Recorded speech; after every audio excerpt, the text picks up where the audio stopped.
Siapa juga kira-kira mulai?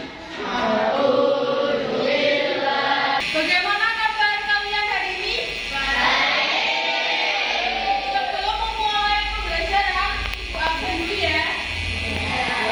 Oke. Nanti kalau Ibu panggil, nanti bisa acungkan tangan dan bilang kalau cewek atau perempuan hadiro, kalau laki-laki hadir. Oke? Aumi Maji hadiro. Terus Kaila Nabila Rahman hadiro. Muhammad Damar Ataya. Taman Mangin Ramadan. Oke. Semua jumlahnya 32 ya, hadir semua?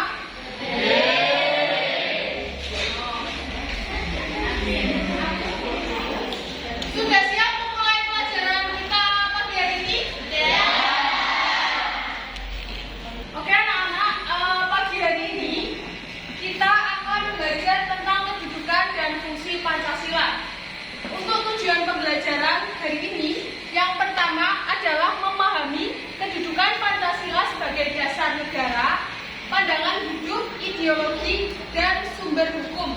Yang kedua, yakni mengaplikasikan nilai-nilai Pancasila dalam kehidupan sehari-hari. Dan yang terakhir adalah merefleksikan peran Pancasila dalam kehidupan melalui keterampilan bertanya dan diskusi.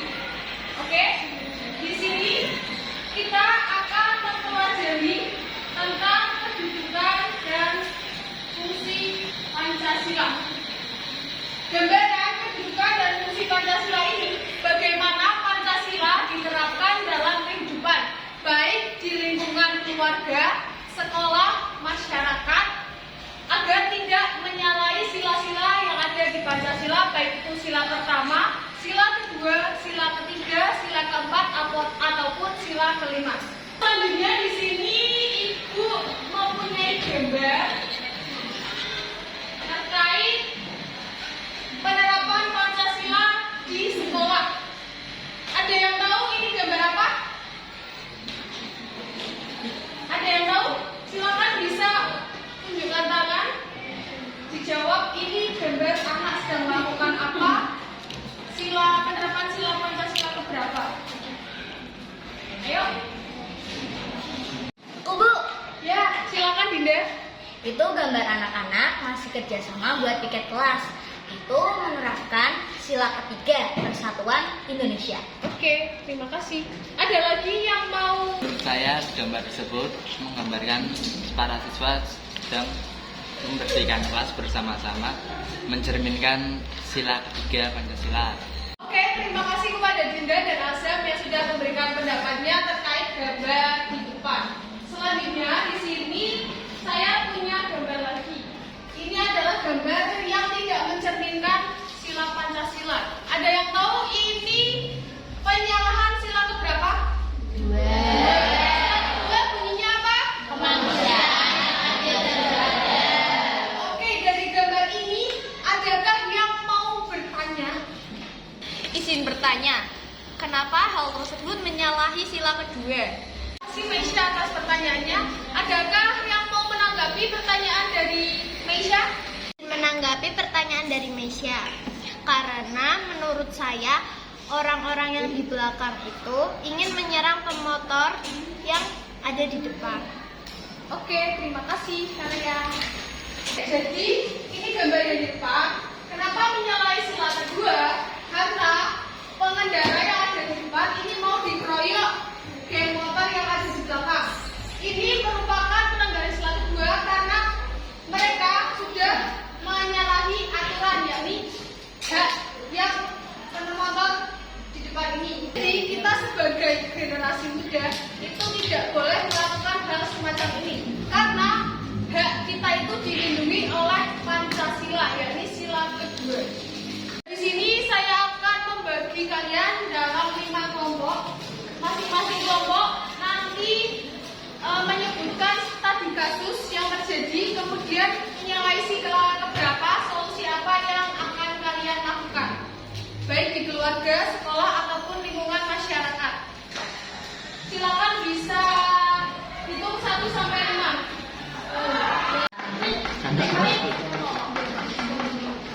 sih Bu Evi, Pak Wahyu ke.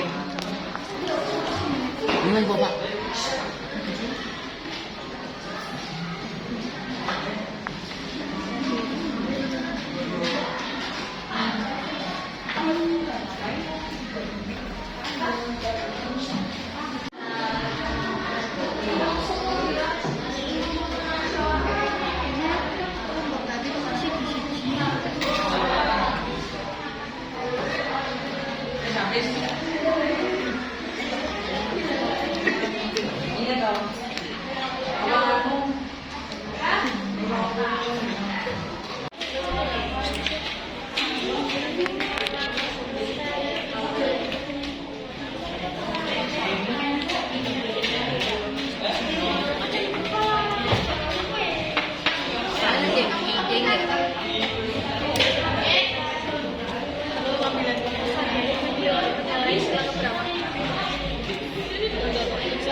Itu menyalahi sila keberapa?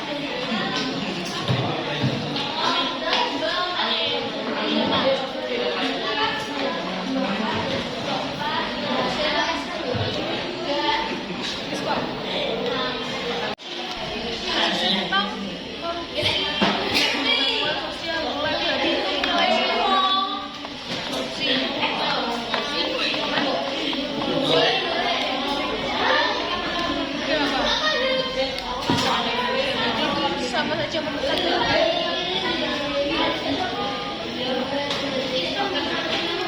Habis itu solusi yang kalian lihat baik di keluarga, sekolah, masyarakat.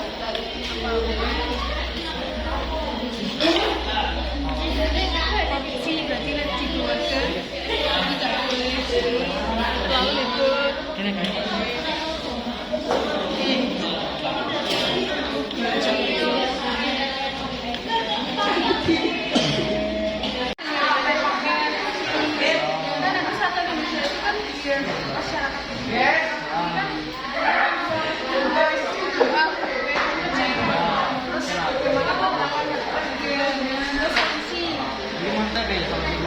Solusinya keluarga berarti apa? Lebih mencintai produk yang ada di Indonesia, apa membuat pakaian sendiri, apa. Semua anak-anak. Silakan untuk kelompok 1 bisa mempresentasikan hasil diskusinya ke depan.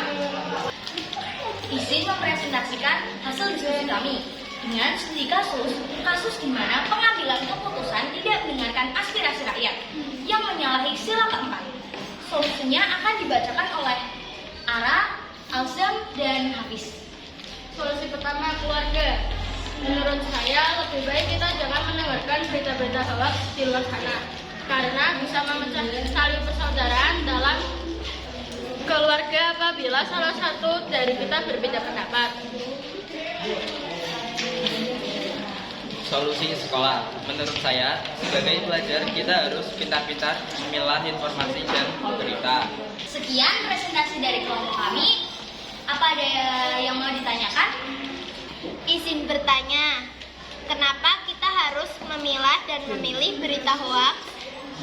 Pertanyaan dari Kak Raya, kenapa kita harus memilah berita hoaks? Karena kalau kita tidak memilah berita-berita yang ada, kita itu bisa terjerumus dalam berita yang memang contoh tidak apa adanya lah, ditambah-tambahin sama provokator. Itu nggak baik buat kita. Ya. Menurut Anda, jika memilih ketua kelas tanpa dengan musyawarah gimana? Izin menjawab pertanyaan dari Syifa. Tentu kita harus mengadakan yang namanya pemilihan ya. Gak boleh kita langsung asal ujuk doang. Soalnya setiap orang itu punya pendapat sendiri-sendiri. Gak boleh langsung gini. Ibaratnya gini, kamu disuruh ikut lomba, tapi sebenarnya kamu gak bisa. Tapi guru itu tuh maksa banget sama kamu. Pasti kan kamu marah kan, kayak gak bisa bu, gitu-gitu kan. Nah, kayak gitu. Sekian, terima kasih. Saya, cara aku tidak ikut tren kekinian. Jawab pertanyaan dari Olam. Caranya adalah dengan hidup sederhana dan tidak bermegah-megahan, dan mengurangi yang foya-foya atau nggak usah foya-foya sekalian. Terima kasih anak-anak atas presentasinya. Silakan lembar kerja kelompoknya bisa dikumpulkan.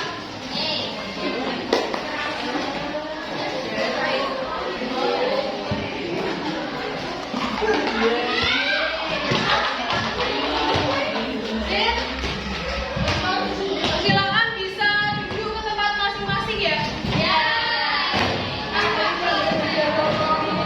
Oke, setelah tadi pelajaran yang sudah saya sampaikan, silakan anak-anak bisa merefleksikan di jurnal yang sudah Ibu berikan. Silakan bisa ditulis pelajaran apa yang sudah kalian dapatkan pada siang hari ini.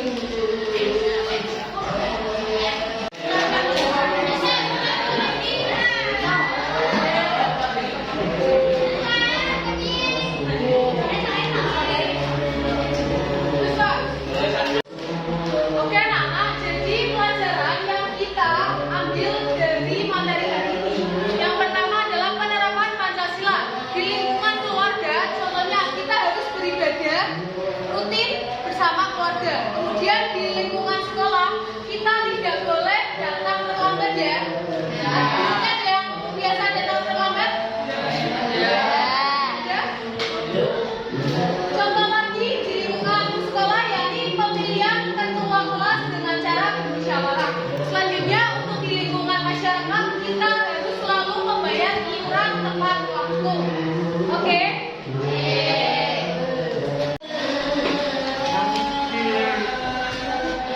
Selanjutnya pelajaran apa yang sudah kalian terima dari pembelajaran kita hari ini? Izin menjawab, pelajaran yang saya dapatkan di hari ini, saya jadi bisa lebih tahu penerapan sila-sila Pancasila dalam kehidupan sehari-hari, mau dalam lingkup keluarga, masyarakat, ataupun di sekolah. Oke, bagus Dinda. Kalian bisa menuliskan komitmen apa yang akan kalian lakukan untuk menerapkan Pancasila di dalam kehidupan, baik di lingkungan sekolah, di keluarga, ataupun di masyarakat.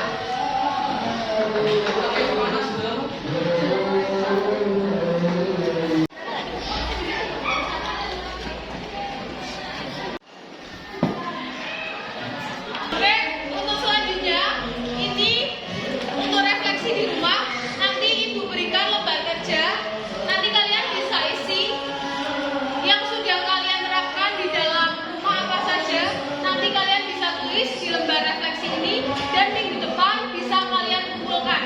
Oke, anak-anak paham? Oke anak-anak, sekian pembelajaran hari ini. Untuk minggu depan, jangan